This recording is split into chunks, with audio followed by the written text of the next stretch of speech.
Hey, what's up you guys? This is Mike and welcome to my channel. This channel is for real estate entrepreneurs, independent landlords, and property management professionals. And we're all about growing your rental portfolio, eliminating stress while increasing your income. So if that sounds like something you're interested in, then stick around.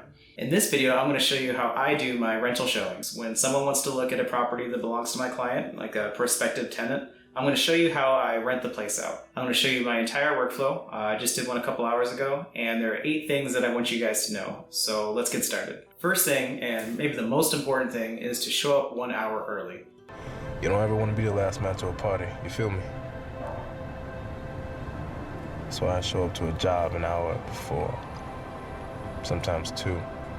Now a showing for a normal sized property shouldn't take any longer than half an hour. 15 minutes is about the average. Give yourself an hour and something's wrong with the property. That gives you A, enough time to fix it if it's wrong. B, if it's something you can't fix in an hour, you can call and cancel the appointment, saving you and your prospective tenant time. Okay, second thing is, so when you get to the property, turn all of the lights on and make sure the air conditioning is on if it's applicable in your area, and just make the place as comfortable as possible. You want the prospective tenant to feel comfortable enough so they can analyze the property on its own merits. You don't want them to think about, oh, how warm the place is, maybe I don't want to live here. You want them to be able to imagine an ideal situation in the future if they decide to rent the property. The third thing is to have the rental details of the property on your phone or on your tablet. Every time I show a property, the prospective tenant will always ask, what's the rent?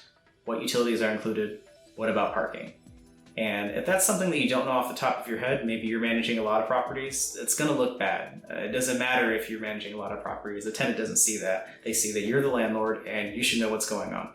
So make sure that you just have it on your phone. It's okay to look at it. And that way you're able to answer your tenant's questions immediately and correctly. Fourth thing is to dress for your clientele. I wore this exact same outfit. It's not a fancy outfit. So the reason why I chose this outfit is because it's not too casual and it's not too formal. It's a little bit upscale, it's got a logo on it, so it does give some sense of authority. Next is when you're showing a property, don't follow them around, just let them do their own thing. Be there within earshot so that they can ask questions, but yeah, just don't get all up in their business for it. When I'm looking at rentals, when I'm with my friends or my roommates or my fiance, that I kind of want to just talk to them about the property, and maybe it's not stuff that I want the landlord to hear. So if you give the opportunity for the prospective tenants to talk it out amongst themselves, what they like and don't like of the property, without your judging them, then they're more likely to come to a decision. So the next thing is that I always do multiple showings on one day and at least one day out. Maybe 20% of the time I have someone flake on me, and especially if your property is not near your office or your home, that's going to be a huge pain in your butt if you have to go to a property for no reason. I also don't want to drop what I'm doing to go show a property for someone that might not show up. If I get one email, I say, okay, the next available appointment is